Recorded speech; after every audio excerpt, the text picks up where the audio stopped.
मेरे पिता के मल्टीपल एक्सटर्नल अफेयर थे, एक्सटर्नल मैरिटल अफेयर थे उनके अलग अलग महिलाओं के साथ, पड़ोस वाली के साथ, घर की काम वाली बाई के साथ। मेरी मम्मी ने मेरे शोल्डर्स को, मेरे कंधों को दोनों ऐसा टाइट पकड़ के मेरी आंखों में घूरते हुए देख के मुझे कहा, हॉस्टल में मैंने बड़े बड़े पोर्च और वरांडे में झाड़ू लगाया, मैंने वहां पे पोछा लगाया, मैंने वहां पे बर्तन धोए और I'm sorry, I'm really sorry।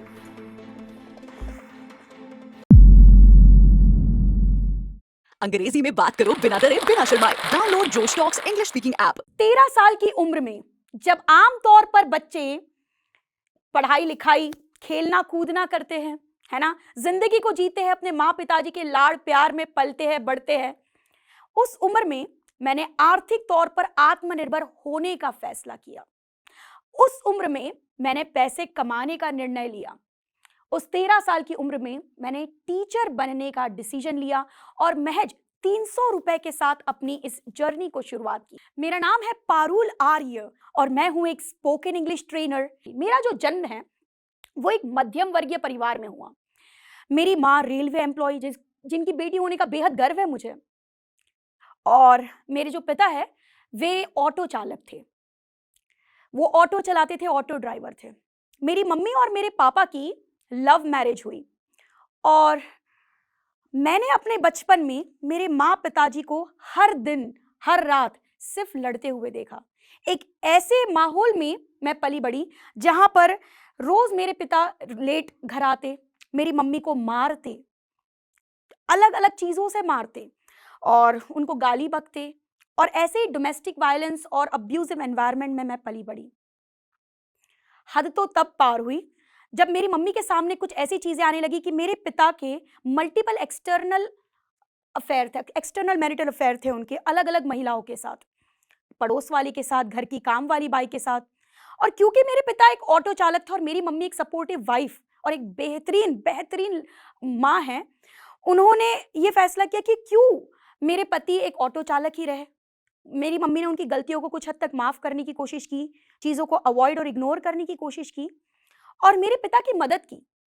Railway employ होने के नाते उन्हें लोन मिल जाता था गवर्नमेंट गारंटी के ऊपर, और उन्होंने मेरे पिता की मदद की एक एंड्री मोटर्स नाम की कंपनी खोल के देने में। और वो कुछ इस प्रकार का था कि अजनी नाम का एरिया है नागपुर शहर में जहाँ मैं रहती हूँ, जो मेरा होम टाउन है, वहाँ पे उन्होंने उनको एंड्री मोटर नाम की कंपनी खोल के दी, जिसमें वो कार्स को ठीक करते और उसको नए अच्छे दामों में बेचते, पुरानी कारों को लेकर आते, उसको ठीक करते, उसको अच्छे दामों में बेचते। वहाँ पे मेरे पिता ने एक असिस्टेंट टेलीकॉलर रिसेप्शनिस्ट, जो आप कहे, वो उन्होंने रखा और उनके साथ में भी उनका एक्स्ट्रा मैरिटल अफेयर था। हैरत की बात यह है कि वो महिला जानती थी कि मेरे पिता शादीशुदा है, उनके 2 बच्चे हैं और वो बिजनेस पूरा मेरी मम्मी के सपोर्ट से खुला हुआ है। इसके बावजूद भी अपनी सारी मर्यादाओं को लांघ कर, भूल कर, वो महिला ने मेरे पिता के साथ शारीरिक संबंध भी बनाए। आज बहुत शर्मसार है ये बात कि मेरे पिता मेरी मम्मी के साथ होते हुए भी उन्होंने उनसे शादी कर ली। आज उनके 2 बच्चे हैं और वो जबलपुर नाम के किसी शहर में मध्य प्रदेश में उनके साथ रहते भी हैं और आज भी टैक्सी ड्राइवर है। और मेरी माँ अपने कर्मों के चलते, अपनी मेहनत के चलते सेंट्रल रेलवे की चीफ ऑफिस सुपरिंटेंडेंट है, जिस बात का मुझे एक बेहद गर्व है। कुछ समय के बाद सारी चीजें सीमा के पार हो गई, सहनशीलता के पार हो गई और मेरी मम्मी को उन्होंने 2-4 लीगल केसेस में भी फंसा दिया, जिसके कारण मम्मी को कोर्ट कचहरी के बहुत चक्कर लगाने पड़े 2 बच्चों को संभालते हुए। और मेरी मम्मी कोर्ट कचहरी के चक्कर, और मम्मी ने डिवोर्स फाइल कर दिया और उन्होंने पिता से ये भी कह दिया था कि मुझे ऐसा व्यक्ति, इस पिता का उदाहरण और ऐसे पति का उदाहरण मेरे बच्चों के सामने नहीं लाना है। मैं नहीं चाहती कि मेरे बच्चों को पता चले कि तुम्हारे पिता ऐसे है या मेरा पति ऐसा है। ठीक है, मैं उनको बहुत अच्छी परवरिश देना चाहती हूँ। उन्होंने पहले बचपन में बहुत गाली गलौज, डोमेस्टिक वायलेंस और अब्यूजिव एनवायरनमेंट देखे हैं, तो उन्होंने कहा कि मैं अपने बच्चों की परवरिश खुद कर लूंगी। ये किस कॉन्फिडेंस पे कहा था मेरी मम्मी ने? क्योंकि वो आर्थिक तौर पे आत्मनिर्भर थी, वो पैसा कमाती है, वो रेलवे एम्प्लॉय है, तो उन्होंने इस कॉन्फिडेंस पे कह दिया कि मैं मेरे बच्चों का परवरिश खुद देख लूंगी, उनको एक अच्छा भविष्य दूंगी। मेरे पिता ने सॉरी बोलने के बजाय, चीजों को सुधारने और संभालने के बजाय अनअपोलोजेटिकली सब कुछ छोड़ छाड़ के, अपनी बीवी को, 2 बच्चों को छोड़ छाड़ के चले गए। कुछ समय के बाद वो वापस आए। बिना मेरी मम्मी की परमिशन लिए, बिना उनको इन्फॉर्म किए, बिना मुझसे मेरी विलिंगनेस, मेरी इच्छा पूछे, उन्होंने मुझे मेरी मम्मी से अलग लेकर चले गए और मेरा दाखिला एक हॉस्टल में करवाया। उस हॉस्टल में उन्होंने एडमिशन फीस भी नहीं दी थी, अपने बातों में थोड़ा बहुत नॉमिनल अमाउंट देके कि मैं कुछ महीने के बाद या अगले महीने या 15 दिन में आके पैसे दे दूंगा।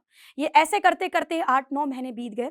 उस हॉस्टल में मैंने बड़े बड़े पोर्च और वरांडे में झाड़ू लगाया, मैंने वहाँ पे पोछा लगाया, मैंने वहाँ पे बर्तन धोए, और बर्तन भी किस तरीके से कि बड़ी बड़ी गंजियों में हॉस्टल के सारे लोगों के लिए खाना बनता था, मैं उस गंजियों के अंदर बैठ के उसको मांजती थी, और मैंने कपड़े धोए। इसके अलावा हॉस्टल का सारा काम मुझसे करवाया जाता था, और सीढ़ियाँ थी बहुत बड़ी-बड़ी हॉस्टल में ऊपर, वो सब खराटे से धुलवाई जाती थी, और मेरे पास एक कपड़ा हुआ करता था, एक लाल टॉप और एक ब्लैक पैंट। वो सारी लड़कियाँ हॉस्टल की मुझे चिढ़ाती थी कि तेरे पास एक ही कपड़ा है क्या? क्योंकि मैं क्रिश्चियन हॉस्टल में थी। तो तेरे पास एक ही कपड़ा है क्या? बार-बार धो के वही कपड़ा पहन लेती है। और क्रिश्चियन हॉस्टल में क्या होता था कि संडे को आपको चर्च ले जाते, बाइबल रीडिंग सिखाते, गाने आपको सिखाते, हिम्स जिसको कहते हैं। स्तुति आराधना ऊपर जाती है, आशीष लेकर नीचे आती है, प्रभु हमारा कितना महान, देखो हमसे करता है प्यार, हालेलुया। ये सब हमको सिखाते थे, और जब मैं वापस आती थी चर्च से तो सारी लड़कियां चिढ़ाती थी, फिर लाल टॉप फिर ब्लैक पैंट वही धो के पहन लिया। मम्मी की बहुत याद आती थी कि मम्मी के पास जब थी तो स्वादिष्ट भोजन खिलाते थे मम्मी, मेरे पसंद का। और इसके अलावा सारी मेरे पास बहुत कपड़े होते थे, अलमारी भर भर के कपड़े होते थे। तो मम्मा ने ये सारी चीजें मुझे बहुत अच्छे से दे रखी थी, एक अच्छी जिंदगी थी मम्मी के पास। So I am sorry, I am really sorry. मैंने मेरी मम्मी को कब से नहीं देखा है, और मेरी मम्मी को पता भी नहीं कि मैं इस शहर में हूँ या नहीं हूँ, या मैं कहाँ हूँ। मुझे मम्मी की बहुत याद आती है। प्रिंसिपल मैम लॉज बहुत अच्छे से जानती थी, लीगल चीज़ें बहुत अच्छे से जानती थी। तो मैं पत्र लिखती थी, और उसी स्कूल में एक लड़की थी, और वो लड़की मेरे घर के एरिया में रहती थी। तो उस लड़की के ज़रिए और प्रिंसिपल मैम की मदद से मैंने पत्र घर पे पहुँचाए कि मम्मी को पता चले कि मैं यहाँ क्या काम कर रही हूँ, कैसे कपड़े पहन रही हूँ, क्या खा रही हूँ, और सडनली मेरे साथ क्या हो गया, और मुझे आपकी बहुत याद आती है माँ। मैं ये पत्र लिखती थी, और मम्मी को जब ये पत्र मिले और प्रिंसिपल मैम की मदद से उनके ज़रिए जब मम्मी को पता चला कि पारुल नागपुर शहर में ही है और किस हॉस्टल में है, मम्मी बहुत रोई। लेकिन उस बार वो खुशी के आंसू थे कि बेटी का पता लग गया, और बहुत जल्दी मम्मी बिल्कुल उस हॉस्टल में पहुंच गई। सारे उन्होंने 1 साल के जो भी उनके 8-9 महीने के बैलेंस एडमिशन फीस थी वो पूरा पे करके मुझे अपने साथ प्रिंसिपल मैम की मदद से घर लेकर चले गई, और फिर मैं अपनी मम्मी के साथ, अपने भैया के साथ रहना शुरू कर दी। पिता नहीं थे हमारे साथ, और तब से मैं सिंगल मदर के द्वारा पली बड़ी।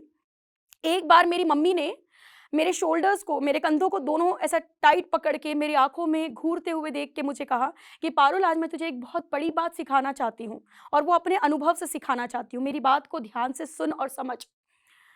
अगर तू अपनी जिंदगी को अपने मन मुताबिक अपने डिसीजंस के साथ जीना चाहती है, बिना कॉम्प्रोमाइज, बिना सैक्रिफाइस के जीना चाहती है, तो तुझे आर्थिक तौर पर आत्मनिर्भर बनना होगा, और इस बात को मजाक में मत लेना। मुझे वो बात जैसे दिल में टैटू सी कर गई। स्कूल से आने के बाद मैं मम्मी की बड़ी सी चप्पल पहन लेती, जो ऑब्वियसली मेरे पैर के साइज से बड़ी थी। उनकी चुन्नी एक साइड शोल्डर पे लगा के, हाथ में लकड़ी लेके, उनकी लिपस्टिक ऐसे होठ से थोड़ा सा फैल जाती थी, मुझे लिपस्टिक लगाना नहीं आता था। और मैं अपने पड़ोस की बच्ची के साथ, जो पड़ोस में बच्चे होते हैं, विश्वकर्मा आंटी थी, उनके 3 बच्चे थे, उनके साथ टीचर खेलती थी, और वो आंटी मुझे बड़े अच्छे से ऑब्जर्व करती थी। तो वो आंटी ने मुझे कहा कि पारुल, तू सिर्फ खेलती क्यों है, तू पढ़ाती क्यों नहीं है? तू पढ़ा मेरे बच्चों को, मेरे 3 बच्चे हैं, मैं 100 रुपए दूंगी तुझको, 3 बच्चे का 300 रुपए लेंगी तू? और मैं उस वक्त सिर्फ 7वीं क्लास में थी, आई वाज लाइक 300 रुपए, इसमें तो बहुत सारी चॉकलेट्स आ जाएंगी, मैं तो बहुत पैसा कमा लूंगी, मैं तो बहुत अमीर हो जाऊंगी। I was like that. और मेरी मम्मी बहुत खुश हो जाएगी इतना पैसा देख के कि पारुल पैसा कमाने लग गई है। मैंने वो चीज़ शुरू कर दी, और मैं बहुत दिल से पढ़ाती थी उनके बच्चों को, उनके होमवर्क करवा के देना, उनको चीज़ें एक्सप्लेन करना। और इसके बाद में उनमें से एक बच्चा बहुत अच्छे मार्क्स ला लिया, स्कूल में फर्स्ट आ गया, क्लास में तो फर्स्ट आया, स्कूल में भी सबसे अच्छा परसेंटेज उस बच्चे का था, तो वो स्कूल कैप्टन बन गया। वो आंटी ने वो बात पूरे मोहल्ले में बता दी। और वो फाइनल एग्जाम्स के अगले ही महीने जब न्यू एनरोलमेंट्स हुए अगले सीजन के लिए, तो 19 बच्चे मेरे घर की चटाई पे बैठते और मैं 19 बच्चों को पढ़ाती। सीधा 19 एडमिशन, 3 से 19, यानी आप समझ लीजिए फाइनल एग्जाम के पहले जब मैं 13 साल की थी तो मैं 300 रुपए कमा रही थी 3 बच्चे का, और 14 साल की गई तो मैंने सीधा 1900 रुपए अर्न करना शुरू कर दिया और 19 बच्चे घर की चटाई पे बैठ के पढ़ रहे हैं और मैं होम ट्यूटर बन गई। ये चीज़ 3 सालों तक चली। मेरा 10वीं हो गया और 10वीं 11वीं, मैं 11वीं में चले गई। और फिर जिस इंस्टीट्यूट से मैंने मैथ्स की क्लास, साइंस की क्लास लगाई थी, वहाँ मेरे परसेंटेज पता चले, उनको पता था कि मैं कैसे बातचीत करती हूँ, तो उन्होंने मुझे 7वीं और 8वीं क्लास के बच्चों को पढ़ाने का ऑफर दे दिया और बोले सिर्फ आपको 7वीं को 1 घंटा, 8वीं को 1 घंटा पढ़ाना है, 2000 रुपये देंगे। तो 1900 घर में मिल रहे थे, 2000 वो देने वाले थे। मैं बहुत ज़्यादा खुश हो गई कि मैं इंस्टीट्यूट लेवल पर पढ़ाने लग गई हूँ।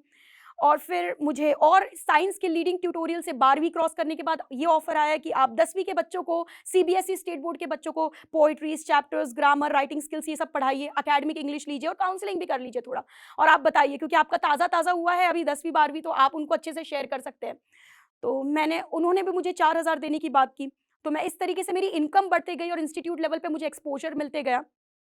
करते करते मेरा ग्रेजुएशन हो गया। मुझे लगा कि यार मेरी इंग्लिश उतनी अच्छी नहीं है, उतनी कॉन्फिडेंट नहीं है, उतनी ग्रामेटिकली करेक्ट तो नहीं है, और मैं मल्टीनेशनल कंपनी में काम करने की तमन्ना रख रही थी, लेकिन नागपुर में उस वक्त एक भी मल्टीनेशनल कंपनी नहीं थी। तो मैंने इंटरव्यूज देने शुरू किए कॉलेज कैंपस वगैरह। तो वहाँ पे ZS एसोसिएट नाम की कंपनी थी, उसके सेमीफाइनल राउंड्स तक मैंने क्लियर किए।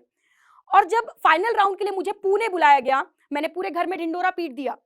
मैंने ढिंडोरा कुछ इस प्रकार से पीटा कि मैं पुणे जा रही हूँ, मैं अपना करियर मल्टीनेशनल कंपनी में बनाऊंगी, और वहां जाके फाइनल राउंड में मुझे रिजेक्ट कर दिया गया। मैं वापस निराश होकर नागपुर आई और 1 हफ्ते तक काफी रोई, खुद ही को संभाल लिया, खुद ही को मोटिवेट किया। I am a very self motivated person. और इसके बाद में मैंने हिम्मत ना हारते हुए, गिव अप ना करते हुए एक और इंटरव्यू देने का फैसला किया। लेकिन अब की बार मैंने किसी को नहीं बताया कि मैं कोई इंटरव्यू देने जा रही हूँ। मैं सुबह 10 बजे गई एक कंसल्टेंसी में, वहाँ पे इन्फोसिस के इंटरव्यू चल रहे थे। वो कहते हैं ना कि भगवान जब एक रास्ता बंद करता है तो आपके लिए और बड़ा रास्ता खोल देता है ना।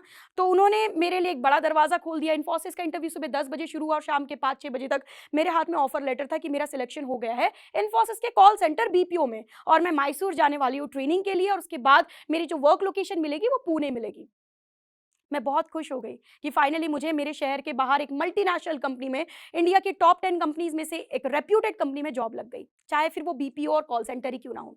मैं चले गई वहां पर, 1 साल वहां काम किया और 8 घंटे कॉल सेंटर में अमेरिकन, ऑस्ट्रेलियंस, ब्रिटिशर्स से कंटिन्यूस फोन पे बात करके इंग्लिश उस लेवल पर डेवलप्ड हो गई, उस लेवल पे फ्लुएंट, कॉन्फिडेंट, ग्रामेटिकली करेक्ट हो गई। लेकिन साल भर के बाद, 1.5 साल के बाद में भी मुझे वहां पे प्रमोशन और ग्रोथ फील नहीं हुई। तो उसके बाद मैंने सोचा कि इससे ज़्यादा सुकून तो कम पैसे में अपने शहर में था टीचर बन के।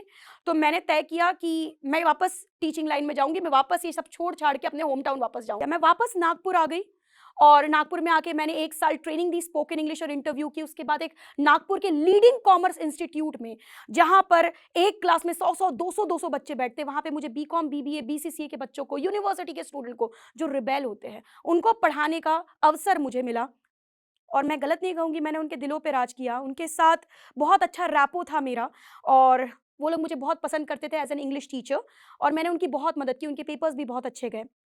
इसके बाद 8 साल हो गए थे इंग्लिश के इस टीचिंग करियर में, पढ़ाते मुझे रियलाइज हुआ कि कब तक दूसरे ब्रांड और दूसरों के लिए काम करूंगी। कभी तो नौकरी छोड़ना पड़ेगा, कभी तो खुद का नाम बनाना पड़ेगा। दूसरों के लिए काम करके खुद का नाम कैसे बनेगा? तो मैंने हिम्मत करके उतनी रेप्यूटेड लीडिंग इंस्टीट्यूट का नौकरी छोड़ दिया। लेकिन फिर मैंने वैसे नहीं छोड़ा, मैंने उनको बताए बिना अपना इंस्टीट्यूट साइड साइड में शुरू करने की कोशिश की। जगह रेंट पे ली, वहाँ पे फर्नीचर, वहाँ पे पेंटिंग, फ्लोरिंग, व्हाइट बोर्ड लगाना, मार्कर लगाना, सब कुछ तैयारी कर ली। और 1-1.5 महीने पहले, 2 महीने पहले मैंने उनको नोटिस पीरियड सर्व किया कि सर ये सेशन मेरा आखिरी है। और सब लोग बहुत शॉक थे, ये सारे स्टूडेंट्स एकदम शॉक्ड हो गए थे। उसके बाद 7 तारीख को, 7 मई 2018 को मैंने अपने इंस्टीट्यूट की इनॉग्रेशन किया।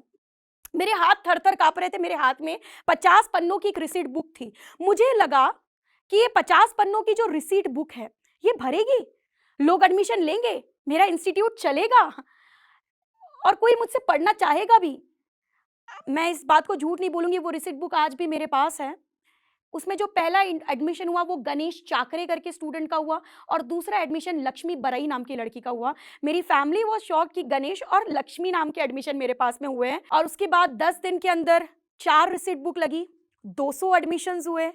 I was completely blown, shocked, astonished कि ये सब क्या हो रहा है। लोग मुझसे पढ़ना चाहते हैं, मुझसे सीखना चाहते हैं, इतना ओवरवेलमिंग रिस्पॉन्स। और तब से मैंने पीछे पलट के नहीं देखा। अपनी स्टोरी से मैं आप लोगों को सिर्फ, जो भी ये वीडियो को आज देख रहा है, उन्हें यही बताऊंगी कि जिंदगी में कैलकुलेटेड रिस्क लो। लाइफ आपको कितनी भी मुश्किल सिचुएशंस में डाले, गिव अप मत करना, अपने पे भरोसा रखना, क्योंकि वो बहुत बड़ी चीज होती है। पूरी दुनिया आप पे भरोसा ना रखे, आप खुद पर भरोसा कीजिए और बड़ा सोचिए, बड़े सपने देखिए, उस पर भरोसा कीजिए और आपके सपने जरूर पूरे होंगे। और अंत में मैं यही कहूंगी, खुद से जीतने की जिद है मुझे खुद ही को हराना है। खुद से जीतने की जिद है मुझे खुद ही को हराना है। मैं भीड़ नहीं हूं इस दुनिया की, मेरे अंदर एक ज़माना है। अगर आप इस टॉक के एंड तक पहुंच चुके हैं तो मैं आपको जोश टॉक्स का एक दूसरा रूप भी दिखाना चाहता हूं, जिससे मैं काफ़ी देर से जुड़ा हुआ हूं और मुझे बहुत बहुत ज़्यादा पसंद है कि वो क्या कर रहे हैं। जोश टॉक्स ने एक नया ऐप लॉन्च किया है जिसका नाम है जोश स्किल्स। अब वो नया नहीं रहा, काफ़ी टाइम से है, लाखों लोग उसको अब यूज़ करते हैं। और जोश स्किल्स पे आप अपनी ज़िंदगी के लिए कोर्सेज ढूंढ सकते हैं। वो कोर्स नहीं जो आपको physics, chemistry, commerce, business studies पढ़ाएंगे, वो कोर्सेज जो आपकी ज़िंदगी में आपको कैसे जीना चाहिए वो सिखाएंगे। मैंने खुद जो स्किल्स पे बहुत सारे कोर्सेज बनाए हैं, पब्लिक स्पीकिंग पे, इमोशनल क्राइसिस कैसे हैंडल किया जाए, अपनी पर्सनालिटी कैसे डेवलप की जाए। हर एक कोर्स में डेली क्विजेज हैं, एक्सरसाइजेज हैं, एक बहुत ही खूबसूरत कम्युनिटी है जो आपको सपोर्ट करेगी, आपको इनकरेज करेगी।